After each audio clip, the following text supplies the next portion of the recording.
Hello and welcome to Asliga.com. I'm going to talk to you in this video about how Asliga can help you squeeze the most out of every pound that you spend in your budget and what tools we have available to help you do that.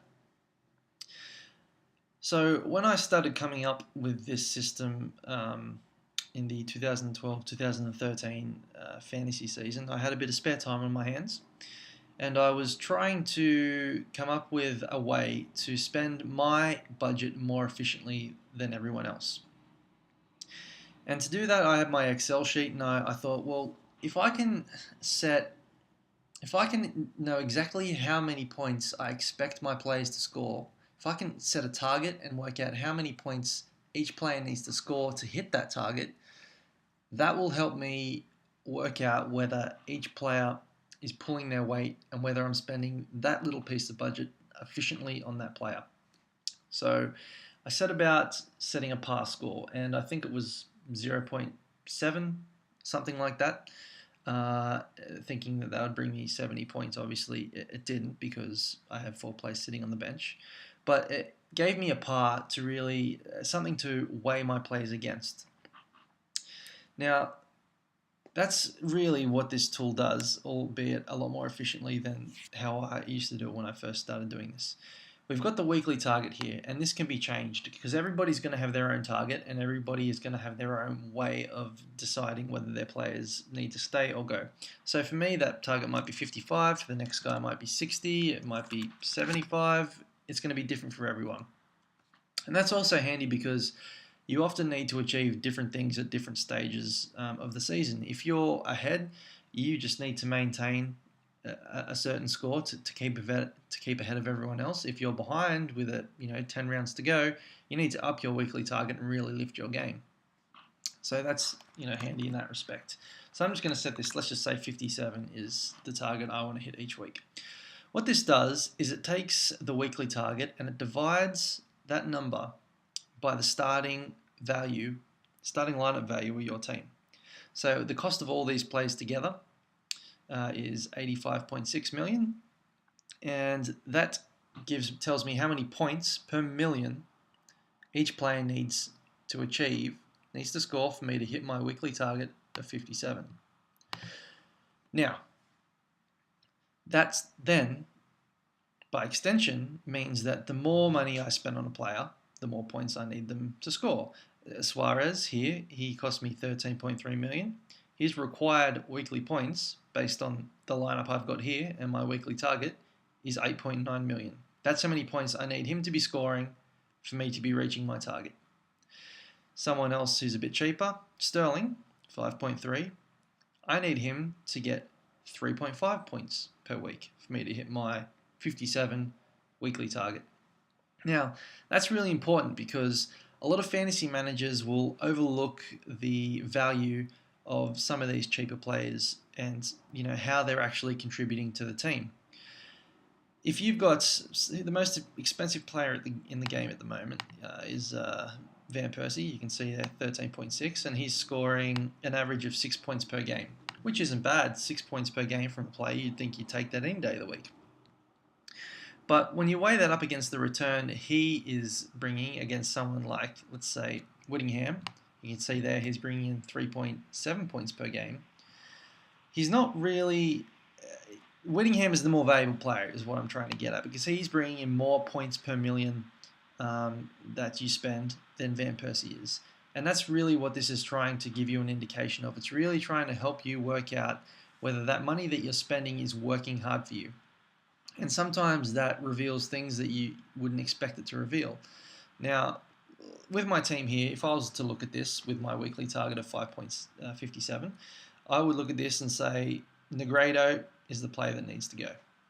Now, this is set over the season. You can see this filter here. I can change this and it will change all these calculations based on what time period I want to look at. If I'm only concerned with a more recent form, I might just go the last 6 weeks. So I'm just going to do that. Takes a second to recalculate, and here we are. So these midfielders here are doing quite well. Santon is holding his own, and Zabaleta, Negredo, and Lukaku are the problems in this starting lineup as it stands right now.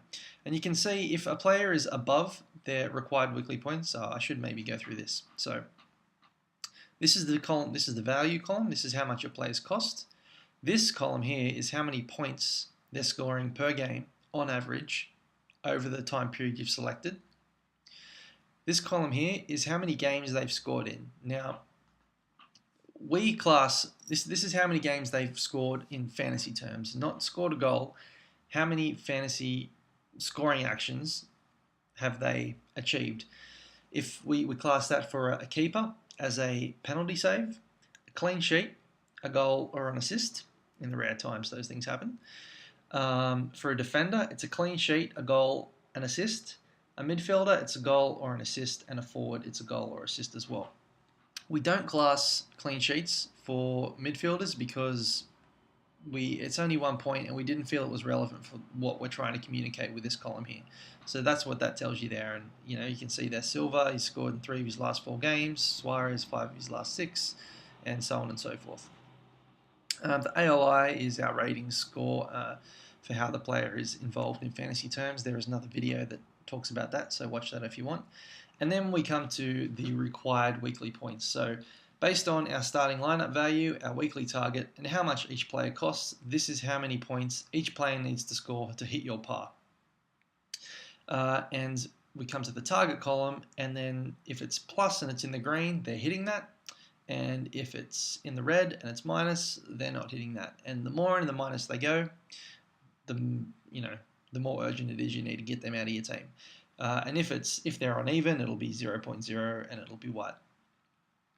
Ideally, if all this is in the green, you're going all right. You're going to be getting a high score consistently week to week, and that's what we really want. That's what we're trying to achieve. So within this, Negredo there, 2.4 million. He is the most costly player at the moment. So let's go to the browse players window and see if I can find someone who is better suited, is going to bring me a better points return. So he cost 9.8. So if I was going to sub him out, I'd have 9.8 million to spend. So I'm going to filter by 10 million. I'm going to go over the last 6 weeks.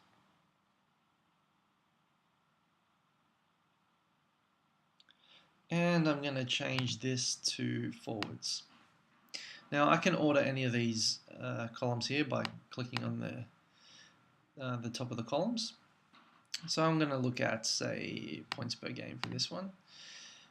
And what have I got? So over the last 6 weeks, the player returning the most points per game is Welbeck. Adebayor is not too far behind, so maybe I'm going to bring in, say, Adebayor instead of Negredo. I'm going to sub him in. Now I can see that based on my weekly target, the starting lineup value, and how much Adebayor costs, he is scoring 2.5 points more than is required from his weekly target. That's a much better return. I've improved my team a lot. So, and that's really how this works. It is important, I should note, to try and still pick players with a high ALI. These two things really go hand in hand. So watch the video about the ALI and see what that's all about. The higher the ALI, the more chance you're going to continually pick up these points. But that's how this works. Now, the other thing to note is we've got the captain's column along here, and clicking on this will also change our summary down the bottom here. So within our weekly target, we don't, in our starting lineup of value, we do not factor in the captain score. The captain's going to change week to week, and it's a little bit of the captain is extra, is what I'm trying to say. The weekly targets, by not putting the captain into your weekly target, it's a bit of a fail-safe, because if my weekly target here is 57 and my captain doesn't perform, then I'm not cutting myself too short. If I had Suarez at 13.3, I need him to score 9.1 points per game.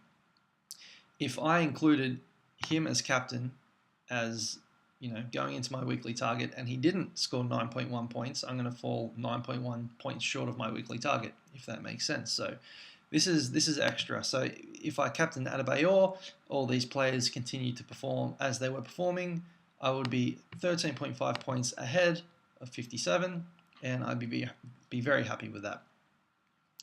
So that's really how the Asliga tool works as far as managing your money and points. If I was to make another change, the next person I'd sub out would be Lukaku. And, see, Adebayor would be the most valuable player in my team in this system, closely followed by Walcott and Suarez, and Eriksen, and this is based over the last 6 weeks. So give it a go. I hope it works for you, and I hope it helps you pick up your score in the next few weeks, and I hope you enjoy it. Thanks a lot for watching.